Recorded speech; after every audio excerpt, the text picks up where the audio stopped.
Le port de la Noé-Veillard compte un nouveau locataire. Fraîchement débarqué de Normandie, l'Évasion doit subir ces prochains mois des travaux de peinture et d'accessibilité pour les personnes à mobilité réduite. Et quelques retouches avant de relancer en avril 2017 les liaisons maritimes entre Pornic et Noirmoutier. Je viens de Normandie, donc il faut savoir qu'ici c'est 100 jours de pluie de moins par an. Donc pour notre type d'activité, c'est vraiment énorme. D'avoir 4 degrés de plus de température aussi à l'année en moyenne, ça c'est des conditions, là je parle au niveau commercial. Et après le cadre, c'est vrai que le décor est magnifique, ce projet paraissait vraiment évident. Et le capitaine ne devrait pas avoir de mal à remplir quotidiennement les 80 places du bateau. Et il faut dire que cette liaison est interrompue depuis 8 ans. L'attente des habitants est donc grande. C'est une liaison historique, hein. Je dirais au début du XXe, il y avait des publicités dans la gare Montparnasse qui disaient aller à Noirmoutier par le train en liaison directe. En fait, ils arrivaient jusqu'à Pornic par le train et ensuite ils prenaient le bateau pour aller plage des Dames. On a une telle demande par notre population, je dirais à l'année, mais aussi par les gens qui viennent sur la destination. Déjà, 2 groupes ont réservé donc une opération donc sur ce bateau à passagers dès le printemps. Nous avons des équipements qui sont complémentaires. Nous avons, que ce soit du côté de Pornic ou Noirmoutier, investi pour pouvoir accueillir de nouveau un navire à passagers. Donc il était temps que les choses puissent se faire. Dynamiser l'activité des 2 ports et de leurs commerçants serait pour les 2 villes côtières le meilleur des retours sur investissement. Coordonner tous les acteurs de l'emploi, c'est le travail que réalisent depuis maintenant 10 ans les maisons de l'emploi.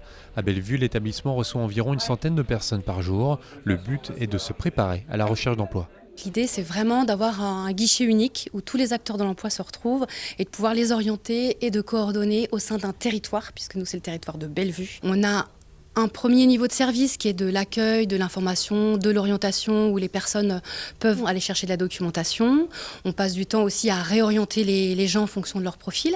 Et puis on a une cyberbase. Une cyberbase qui va permettre de travailler le CV, la lettre de motivation, l'inscription sur les sites d'emploi. Parmi les ateliers collectifs également proposés, devenir acteur de votre recherche d'emploi. L'idée de cet atelier, c'est de favoriser la communication en entreprise et dans le cadre de sa recherche d'emploi.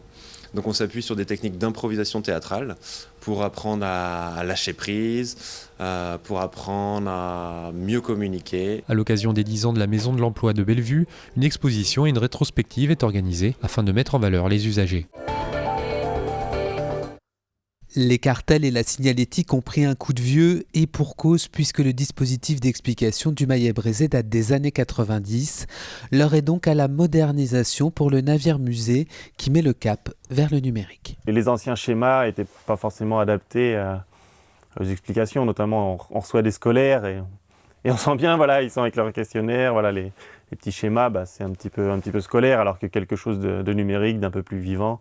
Là, ça permet de mieux capter aussi l'attention aujourd'hui. L'intérêt d'un musée, c'est d'être capable d'évoluer, de s'adapter à l'époque aussi. Et puis ce qui est bien, c'est de rendre la visite un petit peu plus vivante également. Pour recréer l'effervescence de l'ancien escorteur d'escadre, l'association qui gère le Maillet-Brézé a réfléchi à tout un dispositif.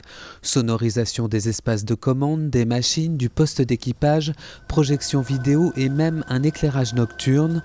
Le projet est ambitieux, mais les 80 000 € de budget annuel ne suffiront pas pour cet investissement. L'association a donc décidé de faire appel au soutien des internautes. On a besoin de fonds complémentaires pour travailler sur des projets de muséographie ou de communication. Et c'est l'objectif de ce projet de financement participatif. L'association a choisi le site d'artagnan.fr pour cette campagne de financement participatif. Elle espère récolter 20 000 € d'ici la fin du mois. À 2 pas de la place Royale, une institution. Cette enseigne, tous les Nantais la connaissent sans forcément avoir franchi ses portes. Le magasin Chaussol, c'est d'abord une entreprise familiale qui a commencé en 1957. Aujourd'hui, c'est Marc Felzenard qui est aux commandes. Je suis né dans les chaussures. J'ai toujours été dans mes boîtes de chaussures. J'ai pris l'affaire en 87, au moment où mon père s'est mis en retraite. Ces rayons ont même croisé des personnalités comme le chanteur Hervé Villard. Mais chez Chaussol, être client, c'est aussi et surtout une histoire de famille. On a à peu près 4 générations qui sont venues se chausser déjà. Et automatiquement, ils reviennent, ou ils amènent leurs enfants, ou leurs petits-enfants, Parfois, ils sont contents de retrouver le magasin où ils sont venus quand ils étaient jeunes. Une fidélité qui permet au magasin de résister face aux nombreuses nouvelles enseignes qui apparaissent dans l'hypercentre. En mars prochain, la boutique fêtera ses 60 ans, mais pour Marc Felzenaar, la retraite n'est pas du tout à l'ordre du jour.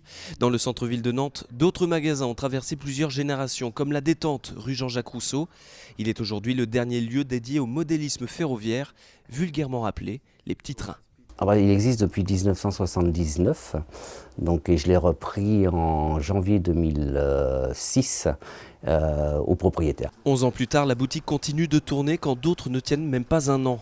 L'une des raisons de cette longévité, un service ultra spécialisé. Je pense que les gens, surtout dans le modélisme ferroviaire maquette, les gens attendent surtout un service au niveau pièces détachées, réparation, entretien des machines. À L2, ces boutiques cumulent 96 ans d'existence, loin derrière cette enseigne pourtant. Fondée en 1803 par Monsieur Poisson, ce magasin est le plus ancien de Nantes, son nom d'origine, Au Vrai Castor.